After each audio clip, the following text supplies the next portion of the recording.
Eto mga kapatid, nakita ko lang sa social media, no, at sigurado naman ako maraming mga lalaki, lalong-lalo na yung mga manyakol na tuwang-tuwang nakakita ng mga post na ito.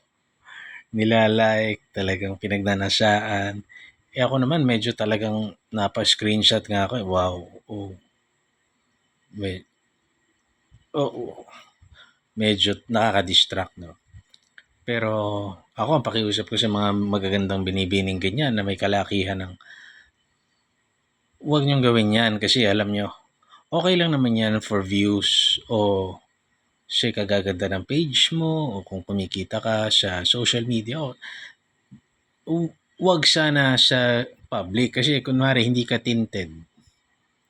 Nakita ka kunwari ng isang naka-van o mayroong nakamotor, tinignan ka, pwedeng makadisgrasya kasi nakaka-distract talaga.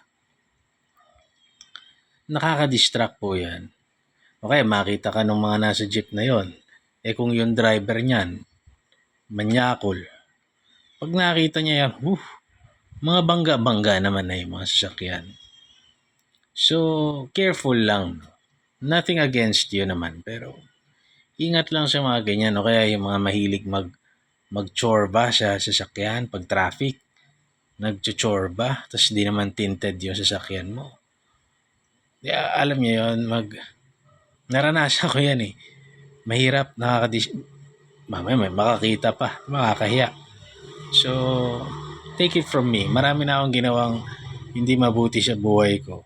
Baka magdulot lang ng, bukod sa nakakahiya, baka magdulot lang ng disgrasya. Pero maganda si ma'am, maganda ang, malaki ang God bless. God, na-distract ako.